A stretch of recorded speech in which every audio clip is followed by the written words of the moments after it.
세계 정세 해부로 다시 돌아오신 여러분을 환영합니다. 여러분, 이란 이슬람 공화국은 사실상 1월 10일 밤부터 붕괴하고 있습니다.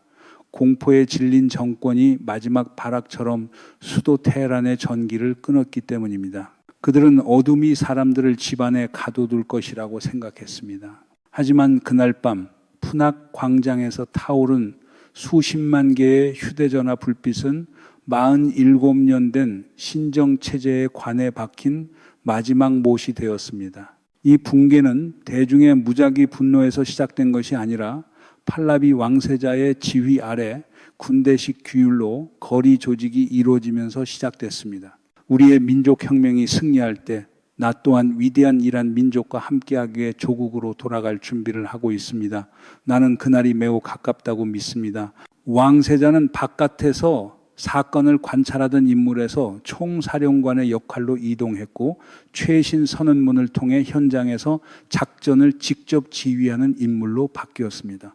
그는 역사적인 메시지에서 전략을 분명히 바꾸며 이렇게 말했습니다. 우리의 목표는 더 이상 단지 거리로 나가는 것이 아닙니다. 우리의 목표는 도시 중심부를 정복하고 방어할 준비를 하는 것입니다. 이것은 시위대에게 주는 조언이 아니라 영토 통제를 위한 직접적인 군사 명령입니다. 거리는 더 이상 시위 공간이 아닙니다. 레자 팔라비의 명령으로 해방된 군사구역으로 변했습니다. 이제 수백만 명의 사람들은 단지 지도자를 요구하는 구호를 외치는 것이 아닙니다. 그들은 1979년에 잃어버린 현대 문명을 되찾고 있습니다. 테헤란은 불타고 있습니다. 군대는 병영으로 후퇴했고 망명한 왕은 귀국 티켓을 위해 짐을 싸고 있습니다. 1월 10일 밤 정권은 테헤란 마슈하드 타브리지에서 전력을 차단해 광범위한 정전을 일으켰습니다. 이것은 군중을 흩어버리기 위한 전형적인 공포 전술이었습니다. 그러나 워싱턴에서 내려온 레자 팔라비의 명령, 광장을 떠나지 마라, 그것은 너희의 재산이다 라는 말이 현장의 전술을 완전히 바꿔놓았습니다. 정권이 사람들의 결집을 막기 위해 전기와 인터넷을 끊었을 때 테헤란 시민들은 그것을 항복이 아니라 전쟁 선포로 보았습니다. 수십만 명이 푸낙 광장으로 몰려들어 칠흑 같은 어둠 속에서 동시에 휴대전화 불빛을 켰고 정권의 야간 시야 우위를 눈멀게 하는 거대한 빛의 덩어리를 만들어냈습니다. 이 행동은 단지 물리적 조명이 아니라 우리는 여기 있고 우리는 두렵지 않다라는 메시지를 우주 끝까지 실어보낸 심리적 도전이었습니다. 어둠의 심장부에서 타오른 그 수십만 개의 불빛은 그날 밤을 기점으로 정권의 공포 제국이 사라졌다는 가장 구체적인 시각적 증거였습니다. 팔라비가 조국으로 돌아갈 준비를 하고 있다고 말한 순간 시위의 초점은 정의되지 않은 봉기에서 체제 전복이라는 구체적인 목표로 이동했습니다. 이 발언은 거리에 지도자 없는 군중에게 경로와 목적지 그리고 비전을 제공했습니다. 이제 사람들은 정권을 무너뜨리기 위해서만 싸우는 것이 아니라 왕을 맞이하기 위해 그의 비행기가 착륙할 공항으로 이어지는 길을 정리하기 위해 싸우고 있습니다. 이란으로 와라. 테헤란 북부의 푸낙과 자나타바드 지역은 정권의 통제에서 완전히 이탈해 민중의 해방 구역이 되었습니다. 치안 병력이 후퇴할 수밖에 없었던 이 지역에서 사람들은 교통을 완전히 멈춰 세우고 주요 동맥을 혁명 광장으로 바꾸어 놓았습니다. 1979년 이후 처음으로 수도의 이렇게 넓은 지역이 국가 권력으로부터 완전히 자유로워졌고 경찰은 군중 속으로 들어갈 엄두조차 내지 못합니다. 시위대가 파라자디 광장을 완전히 장악했다는 사실은 정권이 수도에서 전략 거점을 방어할 능력이 붕괴했음을 보여줍니다. 이 상황은 단순한 시위의 물결을 넘어 수도가 동네별로 무너져 내리는 도시 전쟁으로 진화했습니다. 동시에 팔라비는 하메네이에게 모스크바로 가라고 말하며 한심한 처지로 도피로를 그려주고 그가 전쟁에서 졌다는 사실을 심리적으로 들이밀고 있습니다. 우리가 하메네이에게 보내는 가장 좋은 메시지는 이것이 너의 마지막 기회라는 것입니다. 너는 일어나서 모스크바에서 바샤르 옆자리에 가서 앉을 수 있다. 이 나라를 버리기만 해라. 하메네이를 지도자에서 피난처를 찾는 난민으로 격화시키는 것은 정권의 위협적인 아우라를 산산이 부수는 심리전 기술입니다. 따라서 봉기의 지리적 확산은 정권의 기동부대 포위 전략을 마비시키는 가장 큰 요인이 되었습니다. 테헤란뿐 아니라 마슈아드, 타브리즈, 라슈트, 이스파한, 카라지가 동시에 폭발했고 치안 병력은 31개주 전역으로 분산될 수밖에 없었으며 그 결과 중심부에는 거대한 안보 공백이 생겼습니다. 공개된 정보원들에 따르면 1월 10일 밤이란 저녁에서 거리로 나온 사람들의 수는 185만 명을 넘어섰고 증폭 효과로 인해 자정 무렵에는 300만에서 400만 명에 이르렀을 가능성이 큽니다. 호메이니의 고향이자 정권의 영적 요새인 마슈하드가 무너지고 그곳에서 사람들이 팔라비 구호를 외쳤다는 사실은 신정체제의 이념적 기반이 완전히 침식됐음을 증명합니다. 31개주 전역에서 동시에 벌어진 충돌은 정권의 물류와 지휘 체계를 붕괴시켰습니다. 민중의 분노는 더 이상 구호에 머물지 않습니다. 그것은 국가의 기업과 재정 권력을 직접 겨냥하는 파괴의 단계로 이동했습니다. 테헤란에서 세무서가 불탔다는 사실은 시위대가 정치적 자유뿐 아니라 경제적 부채 탕감, 빚의 사면을 요구하고 있음을 보여줍니다. 정부 건물, 시청 중심지, 정권의 상징들이 불타는 것은 민중이 국가와의 사회계약을 완전히 종료했음을 의미합니다. 건물이 불타는 동안 소방당국이 개입하지 못하거나 개입을 거부했다는 점은 국가기구가 기능 불능 상태로 변했음을 증명합니다. 카라지의 시청 건물이 불길에 휩싸인 것은 지방정부의 권위가 0으로 떨어졌다는 명백한 신호입니다. 거리의 이 거대한 군중은 하나의 공통 언어와 하나의 공통 지도자를 갖고 있습니다. 레자 팔라비. 한때 주변부로 치부되던 왕정 지지 구호는 이제 타브리즈에서 마슈하드에 이르기까지 수백만 명의 사람들에게서 구원의 기도처럼 울려 퍼지고 있습니다. 구호는 국왕 만세. 나는 상황이 허락하는 즉시 이란에 들어갈 준비가 그 어느 때보다 되어 있으며 동포들과 함께 그곳에 있을 것이고 최후의 전투를 이끌 것입니다. 이것은 단지 한 사람에 대한 그리움이 아니라 47년의 혼란을 겪은 뒤 질서를 향한 열망입니다. 팔라비란 이름을 외침으로써 사람들은 실제로 세속주의, 현대성, 그리고 세계와의 통합을 요구하고 있습니다. 이 구호들이 정권의 가장 보수적인 요새들에서조차 가장 큰 목소리로 외쳐지고 있다는 사실은 하메네이의 프로젝트가 풀뿌리 수준에서 실패했음을 보여주는 가장 분명한 상켓입니다.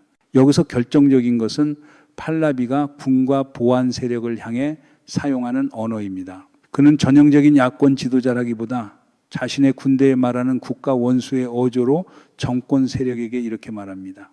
민중을 억압하지 마라. 그들은 너희의 형제다. 그는 병사들과 민중 사이에 감정적 장벽을 무너뜨리려 합니다. 왕세자의 전략은 단지 거리로 나서는 것이 아니라 점유하고 통제하는 데 기반합니다. 이 지침은 시위를 치고 빠지는 행동에서 영구적인 영토 통제를 확립하기 위한 군사 교리로 바꾸어 놓았습니다. 사람들이 파라자디 광장 같은 지점을 점거하고 바리케이드를 세우며 떠나기를 거부하고 있다는 사실은 이 전략이 현장에서 하랍 그대로 실행되고 있음을 보여줍니다. 팔라비는 자신의 귀환을 위해 민중이 해방하고 경찰을 몰아낸 안전지대, 즉 안전한 착륙구역이 만들어지기를 원합니다. 이란의 혼란스러운 그림 뒤에는 훨씬 더 깊고 전략적인 게임, 거대한 거래가 형성되고 있습니다. 마수드 페제시키안 대통령의 최근 발언은 정치사에서 보기 드문 내부 파괴 작전을 시사합니다. 100km, 120km, 거의 80개의 터널이 건설되었습니다. 우리는 4개의 터널을 건설하고 있습니다. 페제시키안의 발언, 혁명 이전에는 한 달치 월급으로 오토바이를 살 수 있었지만 지금은 외과의의 월급으로도 석 달 동안 한 대도 살 수 없다는 말은 단순한 경제 비판이 아니라 혁명 이전 샤의 시대가 더 나았다는 명백한 인정입니다. 자신이 대표하는 정권의 건국혁명을 자신들이 전복한 체제와 비교해 옛 체제가 더 나았다고 암시하는 것은 정권의 정당성을 향해 내부에서 발사된 총알입니다. 이 말들은 의회 연단에서 거리의 구호에 비밀스럽게 그렇다라고 답하는 것과 같습니다. 그 수사는 페제시키안이 하메네이의 언어가 아니라 거리의 언어를 말하고 있음을 시사하며 어쩌면 무대 뒤에서는 하메네이보다 팔라비 쪽에 서 있을 가능성도 암시합니다. 분석가들은 페제시키안의 돌출 발언을 다가올 체제 전환에서 자신을 과도기 총리로 자리매김하려는 시도로 해석합니다. 이 지점에서 거대한 거래 이론이 작동합니다. 페제시키안과 의회 사이에 묵시적 합의가 존재한다는 가설은 사건의 흐름을 설명하는 가장 논리적인 시나리오입니다. 팔라비가 우리는 군과 관료제와 접촉하고 있다라고 말한 것과 페제시키안이 정권을 훼손하는 발언을 한 것을 함께 놓고 보면 통제된 해체라는 조율된 계획이 드러납니다. 이 시나리오에서 페제시키안은 정권의 반사신경을 마비시키고 경찰의 개입 능력을 꺾음으로써 팔라비의 귀환에 필요한 혼란스럽지만 안전한 환경을 준비하고 있을 수 있습니다. 이 시나리오에서 페제시키안은 고르바초프의 역할을 맡아 체제를 해체하고 팔라비는 국민 통합의 상징으로 귀환합니다. 페제시키안이 1979년 이전 시대를 언급하는 것은 집단 기억 속에서 황금기에 대한 향수를 의도적으로 자극합니다. 그때 이란은 중동의 스위스로 보였고 여권은 세계 어디서나 문을 열었으며 경제는 빠르게 성장했습니다. 페제시키안은 이슬람 혁명이 민중에게 가져온 것이 빈곤과 비참뿐이었다는 사실을 자신의 지지층에게 인정하며 그때는 구매력이 있었다라고 말합니다. 이는 전략적 커뮤니케이션입니다. 대중에게 너희가 샤를 원한 것이 옳다. 나조차도 그 시절을 그리워한다라는 메시지를 보내는 것입니다. 혼다 오토바이가 1250이었다는 예시, 그리고 지금 나는 의학의 정교수이자 심장외과 전문인데도 석 달치 월급으로도 살 수 없다는 말은 균열을 더 깊게 파고듭니다. 정권 내부의 이 균열은 보안 세력을 혼란에 빠뜨리고 개입 의지를 약화시킵니다. 어떤 경찰이나 병사도 대통령이 비판하는 정권을 지키기 위해 목숨을 걸고 싶어 하지 않습니다. 페제시키안의 입장은 보안 관료제 내부에서 배를 버리자는 반사작용을 가속하고 있습니다. 정상부의 불화로 인해 지휘 체계는 마비됐습니다.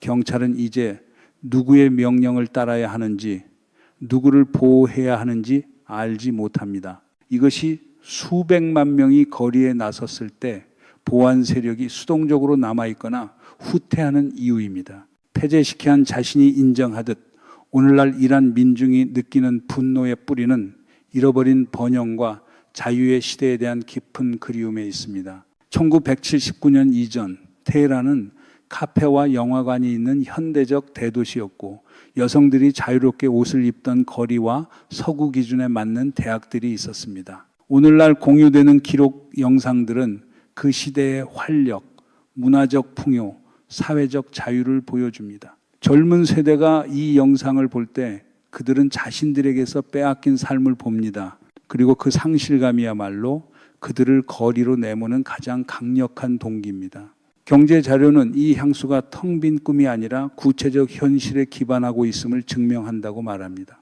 샤 통치 시절 이란 리알은 강했고 여권은 위신이 있었으며 중산층은 빠르게 성장했습니다. 공무원 월급이면 집과 차를 살 수 있었습니다. 그러나 오늘날 KA 정권 아래에서 초인플레이션, 부패, 국제 제재는 민중을 비참 속으로 빠뜨렸습니다. 페제시키안이 한 달치 월급으로 차를 살 수 있었다라고 말한 것은 구매력이 어떻게 증발했는지를 짧고도 극적으로 요약합니다. 정권이 민중보다 후티, 헤즈볼라 같은 대리 조직의 자원을 배분해 온 것은 경제 붕괴의 주요 원인으로 여겨집니다. 사회생활에 대한 제한이 경제 위기와 결합하면서 폭발적인 혼합물이 만들어졌습니다. 샤 통치 시절에는 여성들이 사회의 모든 영역, 사법, 군, 정치에서 활발히 활동했지만 오늘날 그들은 의무적 히잡과 도덕 경찰에 의해 억압받고 있습니다. 온라인에 공유된 영상들은 70년대에 해변에서 비키니를 입고 스키를 타고 대학에서 남성과 나란히 앉아있던 여성들의 모습을 보여줍니다. 이 이미지들은 오늘날의 이란 여성에게 공상과학 영화만큼이나 멀게 느껴집니다. 그러나 그것은 그녀가 갈망하는 현실을 대표합니다. 그래서 여성들은 혁명의 최전선에 서 있으며 샤의 시대를 여성에게 황금기라고 부릅니다. 문화적 집단 말살은 봉기의 또 다른 차원입니다. 1979년 이전 이란은 예술, 음악, 영화의 수도였고 세계적 축제를 개최했습니다. 하지만 오늘날 정권은 모든 예술적 표현을 검열하고 음악가를 투옥하며 문화적 황무지를 만들어냅니다. 인터넷 제한을 우회해 젊은 세대는 춤추고 노래하며 삶을 즐기던 사회를 보여주는 예질한 영상을 접합니다. 이 문화적 기억은 정권이 강요한 음울한 생활 방식에 맞서는 가장 강력한 저항 도구가 되었습니다. 정권은 수년간 선전을 통해 이 역사적 현실을 지우려 했지만 소셜미디어와 디지털 아카이브가 그 거짓을 깨뜨렸습니다. 페제시키안조차 이 진실을 부정하지 못하고 고백하게 된 사실은 정권의 역사적 논제가 붕괴했음을 보여줍니다. 민중은 더 이상 혁명이 우리를 구했다는 거짓을 믿지 않고 혁명이 우리를 망쳤다는 진실을 믿습니다. 이 의식의 변화는 거리의 봉기가 단지 정부 교체를 요구하는 것이 아니라 부흥과 재탄생을 요구하는 것임을 드러냅니다. 하메네이와 그의 정권에게는 종말의 국면이 온 것으로 보입니다. 도미노 효과의 이론은 완벽하게 작동하고 있습니다. 한 도시의 수굿은 다른 도시의 수굿을 촉발했고 정전은 더 큰 분노를 촉발했으며 폭력의 사용은 공포를 끝장냈습니다. 정권이 가진 모든 카드, 폭력, 검열, 종교적 착취는 이미 사용됐고 그 어느 것도 통하지 않았습니다. 오히려 각수는 부메랑처럼 정권에게 역풍이 되었습니다. 그들이 인터넷을 끊자 사람들은 거리로 나왔고 그들이 전기를 끊자 사람들은 빛이 되었습니다. 정권의 붕괴는 폐제시키 안에만 국한되지 않습니다. 군부에서도 균열이 보입니다. 일부 지역에서 군인과 보안 요원들이 제복을 입은 채 시위대에 합류하거나 개입하지 않았다는 사실은 정권이 무장력도 잃고 있음을 보여줍니다. 테헤란 지하철에서 군인들이 사자와 태양의 깃발을 흔드는 영상은 군의 심장이 이제 샤와 함께 뛰고 있음을 암시합니다. 이것은 하메네이에게 최악의 시나리오입니다. 군의 지지 없이 어떤 독재도 살아남을 수 없습니다.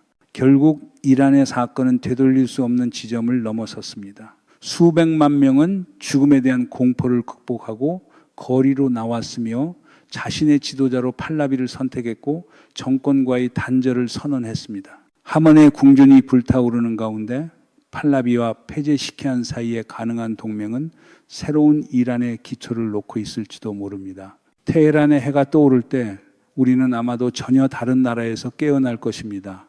어쩌면 현대판이란 제국일지도 모릅니다. 다시 한번 정권은 공황에 빠져 있습니다.